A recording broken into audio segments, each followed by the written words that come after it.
All right, so we're going to get started on the knee assessment. So this one I'm excited to go over because this one has a lot of questions that come up a lot. This is one of the tests that when you make some common errors, it can affect the data. So I'm happy to be doing this to clarify some things for all of our customers. Here's an outline of what we're going to do today. We're going to start with metric definitions. Then we're going to move on to sensor placement and identifying error. I'd really like, this is the most common error, and believe me, it happens to the best of us, happens to me in like critical situations where I get cocky and I don't pay attention. I put the sensors on the wrong legs.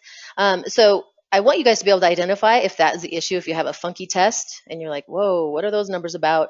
I'm going to teach you a way to identify that yourself, and then you will know that you just need to redo it with sensors in the right place. Next, we're going to go over testing, ideas, and queuing, capture to make sure you're capturing the data accurately. We're going to review the report, and then we're going to remind you about a few features of the software and go over a case. All right, metric definitions. The first one is tibial inclination. So the tibial inclination angle is the angle of the shin in relation to the foot that describes the maximum angular deviation reached in the sagittal plane while performing the squat.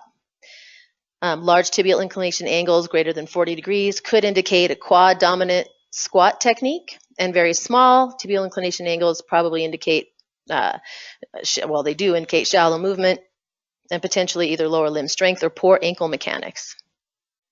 Tibial inclination angle could also be described as weight-bearing dorsiflexion. So we have a lot of clients who use it this way. I do it myself. When I'm in clinic, I will have people do a single leg squat. I'll open up the system, set them up for a knee test, do a single leg squat, either before and after treatment to see if I made a difference when someone's got an old ankle sprain that's not moving very well. Really good way to use the system. Varus valgus range of motion is the maximum angular deviation of the shin from the start position in the frontal plane while performing the squat. Positive values suggest the movement occurred in a varus direction, and negative values suggest the movement occurred in a valgus direction. Right now, currently, I will clarify that the system reports on the direction in which the subject moves the most. So if somebody goes into both varus and valgus during a single rep of a single limb or a double limb squat, it will report, let's say they go into 10 degrees of varus and 15 degrees of valgus at some point during the rep, it's going to report a valgus rep of 15 degrees. Varus and valgus speed is the maximum angular speed per second attained during the eccentric part of the squat movement, and it's expressed in degrees per second. So I want to be really clear that speed on the report, it does not say varus valgus speed, it just says speed. And speed on the report is always reporting frontal plane movement. We're not ever giving you an idea of how fast they're squatting down or their eccentric control in the sagittal plane. We're talking about how well they're controlling movement in the frontal plane. And that's what we want, really. We want to know how hard the structures of their knee are having to work to abate frontal plane movement, which they're not designed to do. So flight time.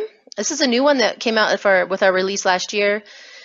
And this basically gives you an idea of time off ground. It's measured in seconds or fractions of seconds, as the case usually is. There is no correlation to vertical jump. So we haven't done any studies where we've said if you have this much flight time, you have this high vertical jump. It just gives you an idea of their explosive ability, and you can compare side to side when somebody's rehabbing. Okay, sensor placement. So obviously this was crucial, and those of you that have been doing it for a while have probably made the mistake and been like, I gotta do it over. Happens all the time. I'm gonna go ahead and play some video for you, not the whole thing, but I want you guys to know that on our website, if you scroll down the home page at the bottom, it says support, and you click on support, and there are videos for everything. Sensor placement for the low back, sensor placement for the running in the knee assessments, assessment videos, report interpretation, all of that. So I'm just going to click on this to give you an idea of what these videos look like. They're very well done.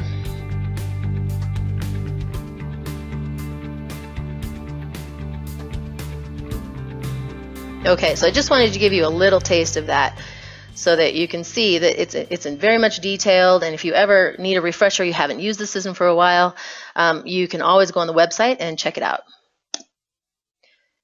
So again, more on sensor placement. The placement of the blue sensor clip with the prongs go to the flat side of the white DAP. So the DAP is the disposable application pad, and that is the piece that you peel off and you dispose of in between patients.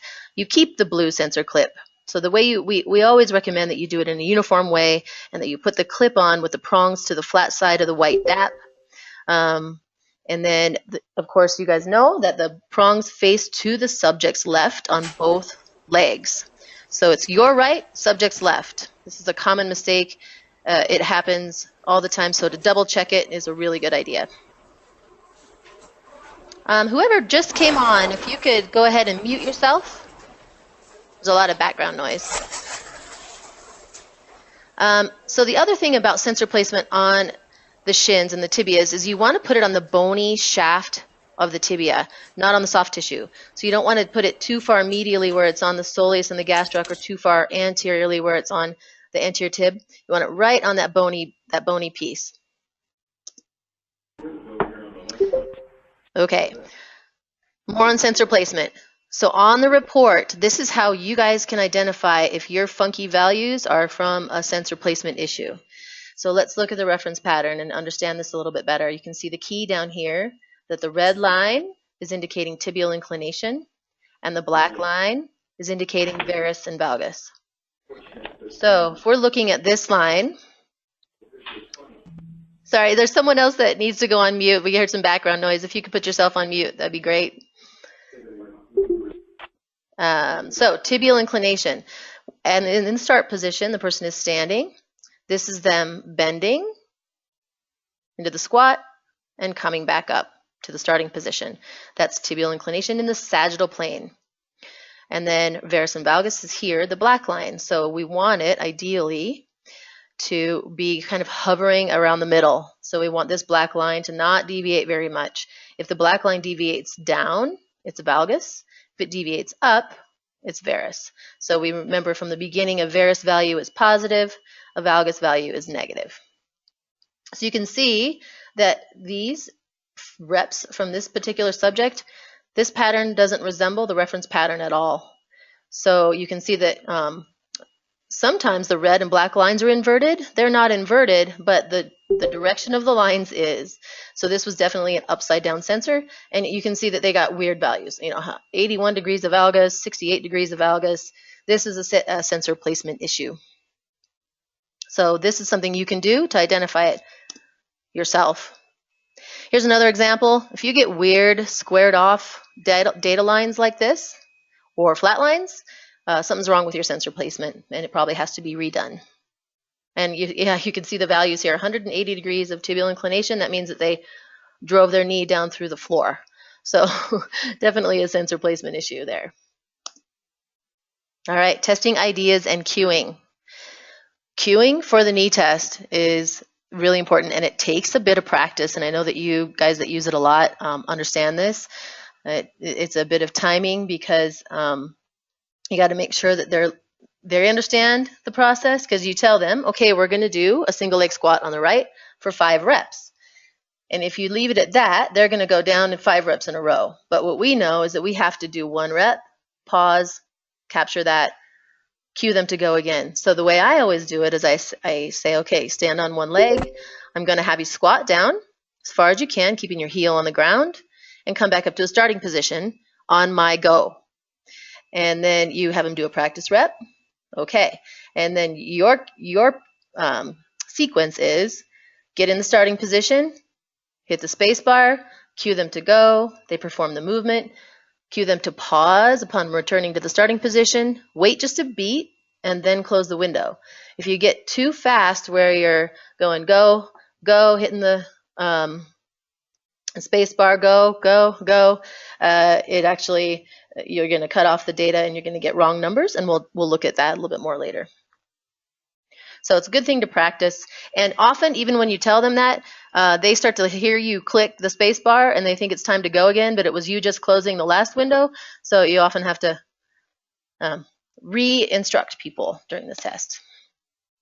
It's really good to get that down, though, because it really saves you a lot of time on the back end if you do it right initially. All right, so here's an example of inappropriate capture and how it can change the numbers.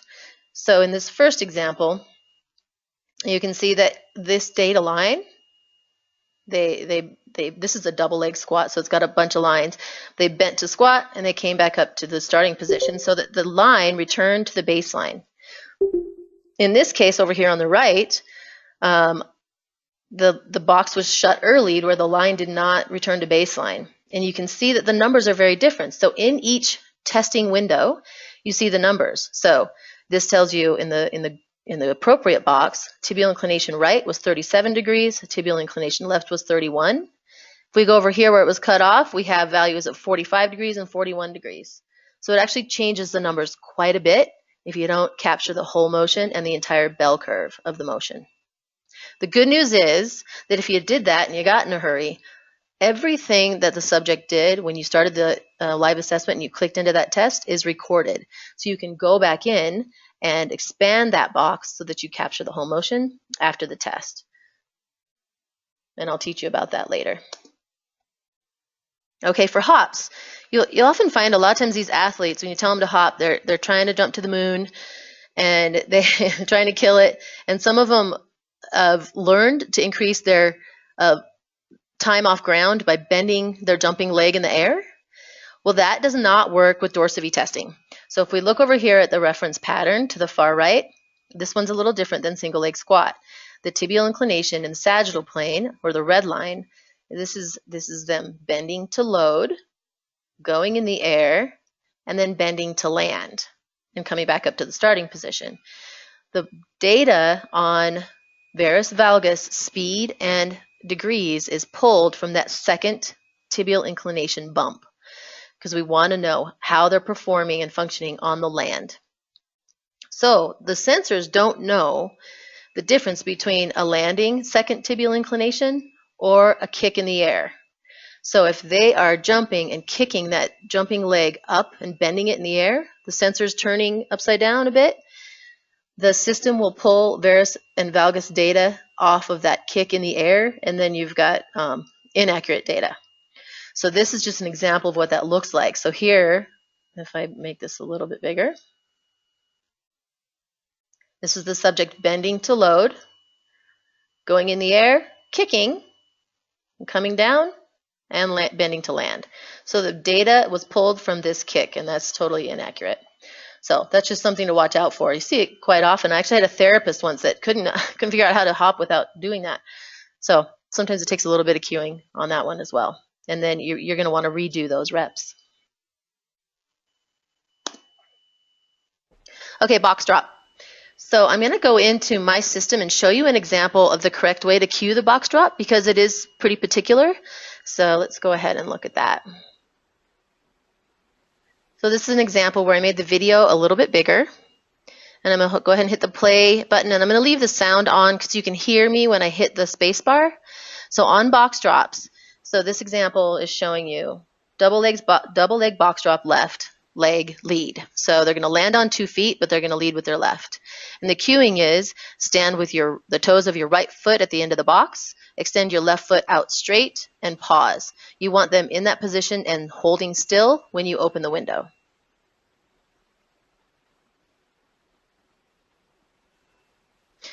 So you can see I waited until she came up and paused and just a beat, and the data lines came back down to starting. Wait a beat, and then hit it again. You definitely don't want to catch them walking back up on the box in the window.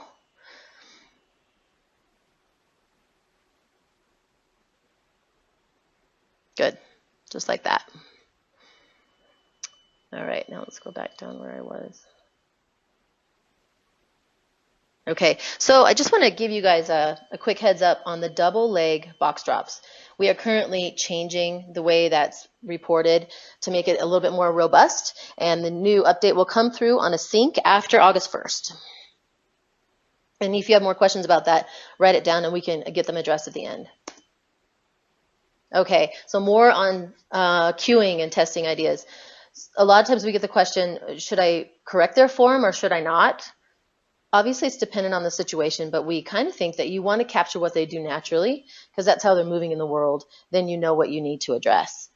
However, you can use it as a great engagement tool. So a lot of times, you know, our patients really trust us, and when we say, boy, that looks so much better, they usually believe us. But if they have some facts, it's just a little bit, it just helps with buy-in a little bit more. So a lot of times what I'll do is I'll test and let them do whatever it is they do naturally, keep the sensors on, and then, you know, maybe give them some correctives or give them just some cueing, and then retest with the cueing, and then I show them the different reps, and I go, look here, this first one, you were in the red, and now when you did what I asked you to do, now you're in the green, or you improved by 10 degrees. So it's really impactful to show patients that, and then hopefully it creates a little bit more buy-in into what you're trying to get them to do it with their home exercises and such. Shoes or no shoes, this is totally your choice. Just as a group, you should probably decide how you're going to do it. I kind of think that with athletes who wear shoes while they're exercising or while they're doing their sport, that you should do it in shoes. That doesn't necessarily mean you want to do a soccer player in cleats on a man-made surface. Probably in tennis shoes is best. But you can go out and do the squat tests and all that out on the field or on the turf because it's portable. So you can do that. Obviously, if it's a gymnast, you maybe want to, or a dancer, you want to take shoes off. But just decide how you want to do it. Do it the same way each time. And if you do it any differently, you can add a note, and I'll show you about that later, to that session to say, okay, we did this one without shoes. Arms and legs. So another question we get is, should I bring my, when I'm doing a squat, are arms up in the air? Are they out? Are they in front? Are they on my hips? Is my free leg in front or in back?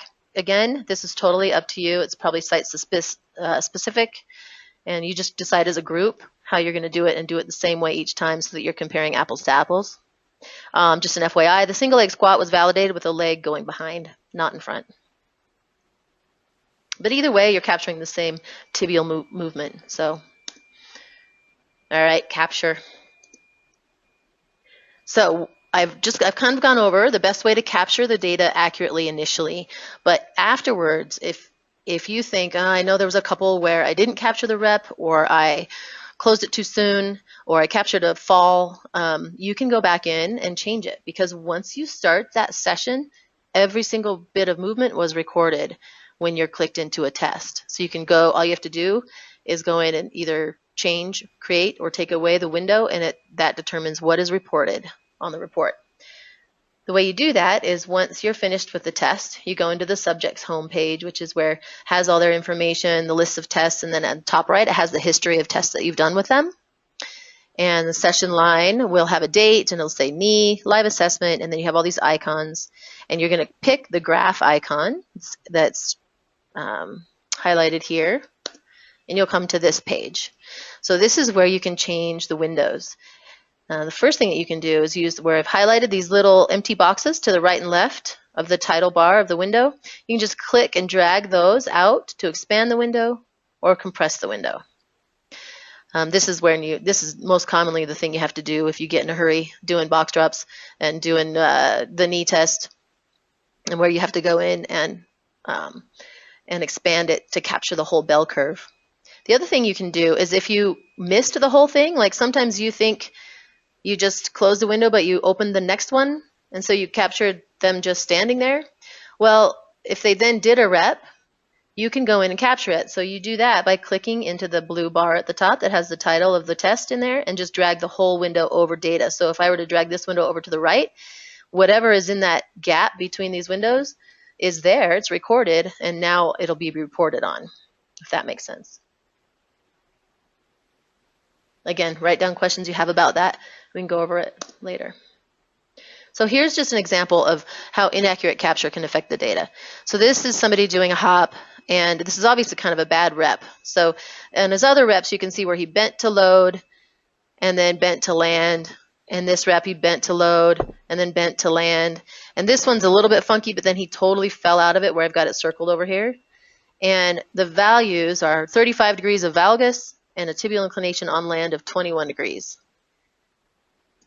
When I went in and shrunk that window to eliminate the fall, I wanted to make sure that I captured when the data lines came back to baseline, and it changed the numbers significantly. So now we have 28 degrees of valgus, which is, again, not great. This guy actually was in a fatigue state, so maybe that makes sense.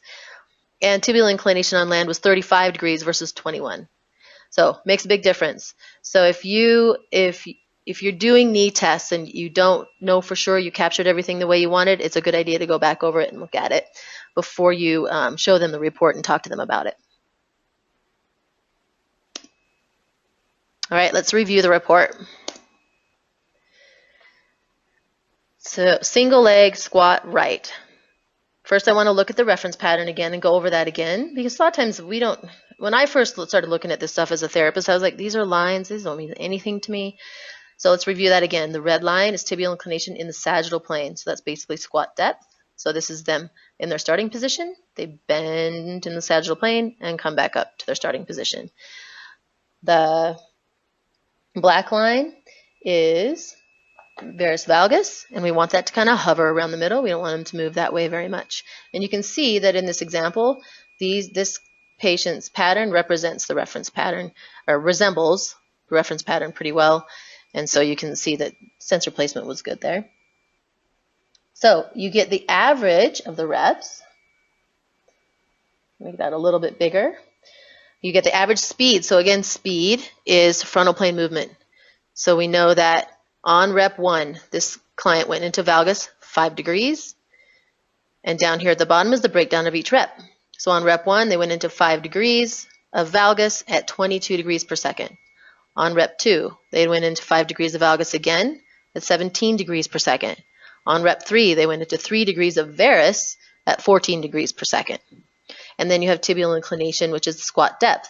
The average on the reference pattern is about 35 degrees, and this person went a little further into 40, 41, and 41. So you have the average here, but then you have the rep breakdown. And the reason there's only 3 here, I'll clarify, is because I reduce it down to 3 reps when I do demos for the sake of time.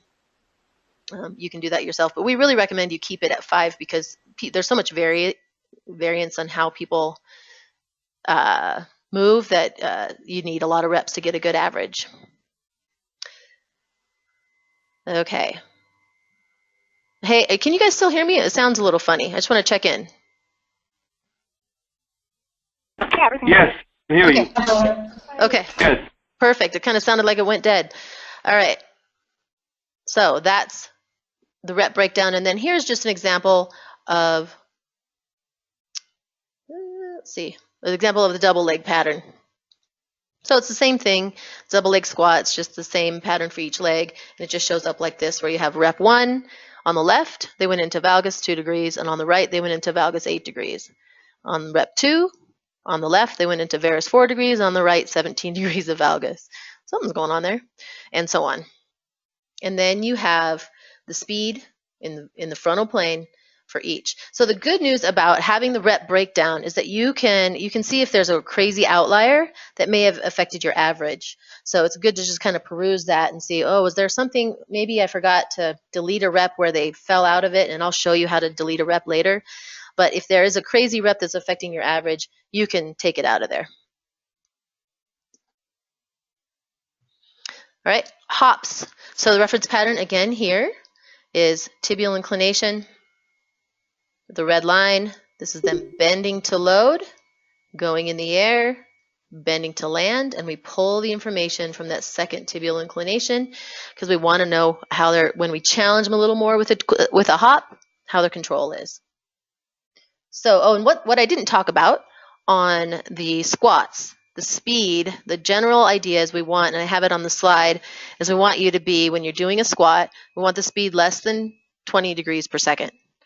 When you hop or do drops, obviously the speed's going to be a little bit more because it's more ballistic action, and the ideal is less than 100 degrees per second.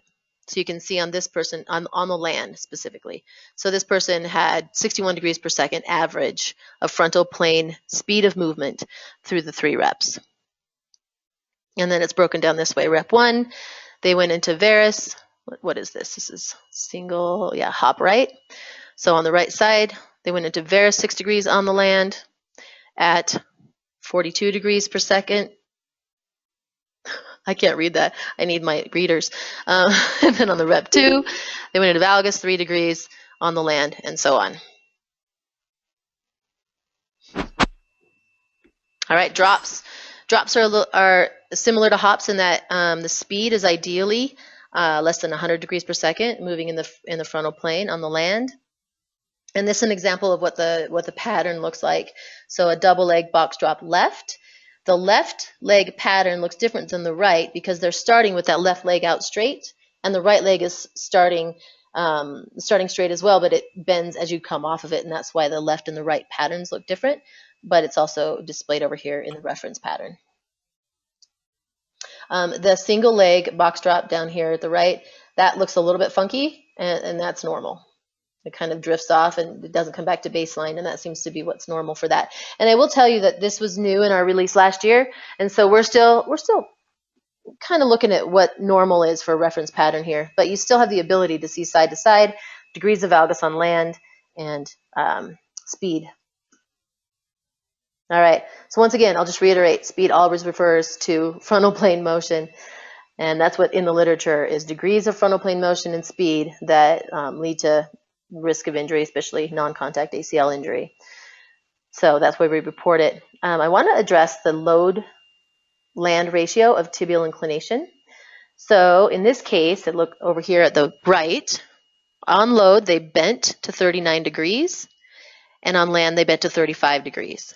So ideally, you want this to be 1. So it's the 39 divided by the 35 is the 1.23.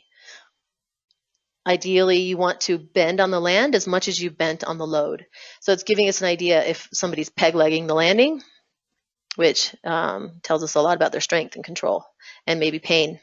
So typically 1 or less is a good value here. However, honestly, what I mostly see is about 1.12, 1.13, around that. When I see like 1.0 or less, I'm really impressed. But you can train people into that. Okay, a little bit of extras on the report. Adding notes to the report. At the bottom of each page, when you're looking at the report in the software, you can click into practitioner's recommendations and just populate that with any kind of notes you have about that particular assessment. Like this was a fatigue state or anything that went on during it, or recommendations that you have based on it, because you can print the report out and give it to the client. Another thing that I wanted to address is that you can test in a fatigue state. So a lot of times if you have somebody who's trying to go back to playing soccer and they come in fresh and they're nice and rested and hydrated, and you do a test on them, a little bit of a run test, a little bit of a knee test, and they look good, it doesn't really tell you how they're going to function at the end of a soccer game. So for return to play, you can fatigue them and test them again. Really good way to give you a more deep, more depth in the understanding of their progress and rehab. All right, this is another question we get asked. You do not have to do all the tests that are listed to the left. Obviously, there's people that will never be able to do a box drop right, certain age populations. They're not going to do a box drop on one leg. So you can just go into the test and click into the box where this blue is. If you click into it, that'll shine up, and then you can just do whatever tests you choose. And when you're done, you can either go back into the subject homepage, and then that information is saved, or you can just go to the report icon at the bottom. Either way, get to the report here, get to the report from the subject homepage on the session line. Either way, it's saved, and the report will only show you the testing that you did. All right, here's some feature reminders about the software. First, this gray line here, so when you're going back to look at things, especially if you're looking at running video with a knee test, you're looking to make sure that you captured it in the right way. You can click and drag this dotted gray line up and scrunch the data up at the top and make the video bigger so you can see it better. Also, you can slow down the video. So you can hit the little snail at the bottom right, and then it'll go the video in slow motion. Really, you're going to want to mute. Down here at the bottom left is the sound button. So when you go in slow motion, it sounds really bad. All right, go to video. So if you are like, you know what, I want to look at rep 3 of hop right, you go into session analysis from the little graph icon from the subject homepage, and you'll see this red bar right here, the vertical line here, and this bar. This is where the video is at. You can click and drag that over to the specific rep that you want to look at, so you don't have to go through the whole thing. And then the play button is just down here underneath the video at the bottom. Okay, edit tests. So this is a feature that if, like for instance, when I do demos, I do just 3 reps for the sake of time on the knee test, and this is how I do it. If you go into the subject, this is my poor daughter, she's always the example. She's a minor, so I can give permission to give her information out. No HIPAA violation. So you go into their subject homepage, and then you click, I clicked on the knee test, and then you get to this page where you're going to start to pair the sensors for the test. Right at the top right, there's a little icon that says Edit Tests. So if you click in there, you come to this where it lists all the tests, and you can check or uncheck. If you uncheck that test, it will not show up on the test during the live assessment. You can go over here and change the repeats. And this is where I did that for mine. I changed it from 5 to 3. I would recommend on the knee test that you not mess with repeat ends or repeat length. Repeat ends means that you're going to start the test and it's going to stop after 10 seconds. And you don't want to do that with the knee. You want to be able to control when you close that window. So you can change repeats. You can uncheck or bring back a certain test that you've unchecked. Also, you can change the order. So a lot of times people like to do double leg squat first. So you just go down here to double leg squat. And these arrows right here, you click and drag, and that'll go up. I did not mean to do that. And then you click and drag it and put it whatever order you want. That does not change how it reports, though. The report order is how it is. That doesn't change. That being said, I recommend that you just leave them all checked in case you want them, and then just don't do them if you don't want to do that particular test. This is also specific. If you make a change in edit tests, it's specific to the login. So if there's one therapist in the clinic that likes to do it in one order and you like to do it in a different order, if you change it under your login, it's just changed in your login, and it'll come up that way every time until you change it again. More feature reminders. You can copy a test. So in that same screen in Edit Tests, you can go down here at the bottom right, it says Copy Test. So for example, a lot of people like to do a double leg squat with heels down and then maybe double leg squat with heels on a board. And so you can repeat that test. So if you went in here and went to this drop down arrow and clicked on double leg squat, it would bring it up as a copy of the double leg squat. And then you would just know that that is what we're going to use with heels up or with heels down, whichever you want to do. Once you copy test, it seems like you should hit create test over here because of the way this is laid out, but don't. Never use create test. This is for researchers, and I'm lobbying to get that off of there. Okay, this is how you add or remove windows. So if you're in the session analysis and you're adjusting your windows and looking at how you captured your data, and you see one where you just don't want that one in there, they fell out of it, it's not a good representation of how they're moving, at the bottom of the window, you'll see an X. You just click on that, takes it out, and then it doesn't report on that rep. If you do that, and you're like, oh, no, wait, I wanted that one, you go into whatever another window on that screen, whatever one, and hit the plus sign at the bottom left, and it'll bring a window back up, and then you just click in the bar in the top and move the window over the data that you want it to report on.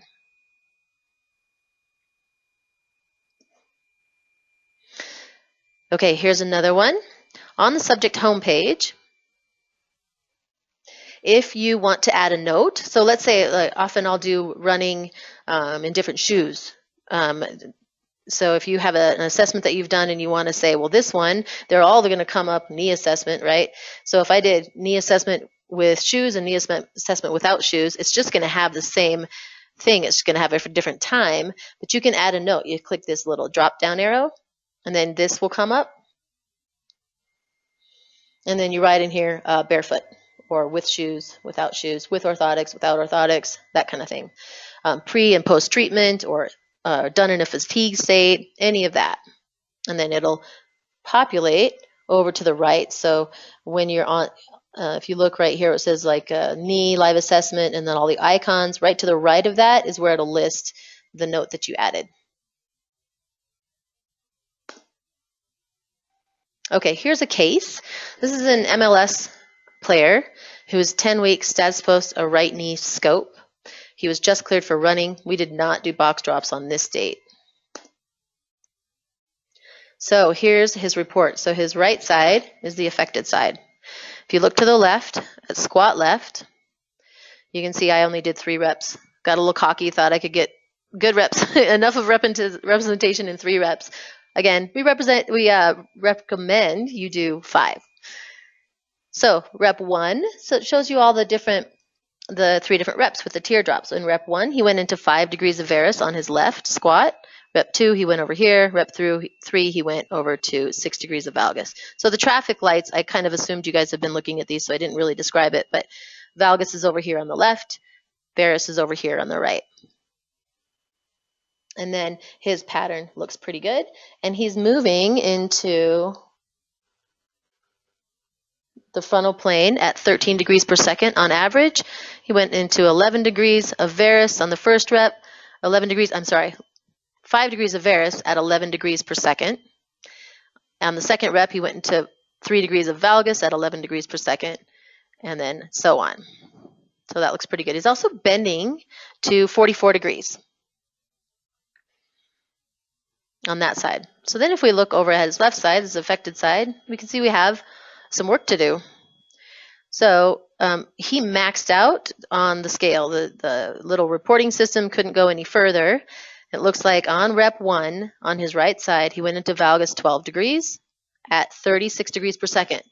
So remember I said that less than 20 degrees per second is ideal. So he's losing it into valgus in a way that's unsafe. Over here, rep 2, he goes into 15 degrees of valgus at 28 degrees per second. In rep 3, he got a little better. He goes into 12 degrees of valgus at 17 degrees per second. And then it shows his average, 27 degrees per second, and 43 degrees of tibial inclination. So that's pretty good. A lot of times, and I will mention this at this point, we'll see people on their affected side, they don't squat as deep because they're weak, habit, it hurts. And in that case, a lot of times they look really stable because when you don't go down as far, you have better control. So you don't want to just look at varus valgus, you want to look at tibial inclination too. Because if you go, wow, his affected side is really good, but he only bent to 23 degrees on that side, that's telling you something. So here's his hop.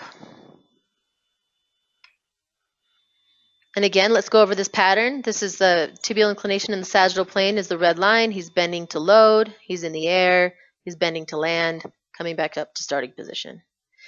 And in this case, he went into varus 1 time at 8 degrees and then a couple times into valgus 6 degrees on the land. His landing speed average is 75 degrees per second. And what we want on hops and drops is less than 100 degrees per second. So that's good. And his ratio is okay. He's bending to load in the sagittal plane at 42 degrees of a squat depth and landing at 36 degrees squat depth. And it's 1.15. And like I said, I see that quite often. We want it to be 1 or less, but I honestly see that a lot. And then we look over here. He did pretty good on his right. So his squat was kind of crap, but his hop is pretty good. So the only difference is, if you look at the plot, he's in the yellow on his left, but just outside of the green. And on the right, kind of the same. But the difference that we can notice here that you wouldn't be able to notice without your system is his landing speed is 87 degrees per second. So it's higher than it was over here at 75 degrees per second. But it's still under 100 degrees per second, so not too bad. It's interesting. I'm going to show you guys some more about this guy because, as a professional athlete, I think a lot of training and just natural selection happens. And so when he got more demand put on him, he did better. So that's the reason I wanted to show you his run test. So before we started, I was chatting with Isaac from Cincinnati. And he was saying that he often does the run and the knee test together. And I like to do that as well because it really gives you more depth of understanding of their mechanics. If you see a certain asymmetry on the run and then you do a knee test, it gives you just a greater understanding of where you're going to go with treatment. So here, his jog is horrible. So those of you who don't use the running test, I'm sorry, I'm not going to explain this in depth. But really, he's asymmetrical by 57%. So he's unloading his affected side a lot. So he's only got a ground reaction force of 916 newtons on his right side versus 1,641 newtons on the left. His IPA is how fast he's coming into the ground. It's 4 Gs on the left and 2 Gs on the right. So this is a clear example of he's unloading that side. Also, his ground contact time underneath there, he's spending an average of 290 milliseconds on the left versus 270 on the right. That's 20 milliseconds. That's a significant difference right to left on contact time. So then I asked him to go run a little faster. Got a little bit better. He went from 57% asymmetry to 49%, still unloading that right side. His IPA tightened up a bit from 2G difference to a 1G difference, and his contact time tightened up a bit too. And then when I asked him to sprint, voila. So he's 11% asymmetrical.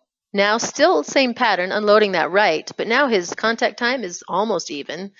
And so what this tells me is this guy is ready to run, at least when he's rested in short periods. He does the best when he sprinted. But this is something where, in my mind, he's a professional athlete. He's good at that. That's a motor program he's got going. But it tells me, yeah, he's ready for this, but we have some work to do on control, both with his squat and his jogging. we don't want him just to sprint everywhere. I mean, he's going to have to jog some too, and that was not good numbers. So I just wanted to show you guys the combination of the knee and the running test together. They really pair nicely. Okay, so often we get this like, okay, well, what do I do with this information? I have all this good information. What do I do with it? You know exactly what to do. You're just going to treat what you find with your normal objective testing, right?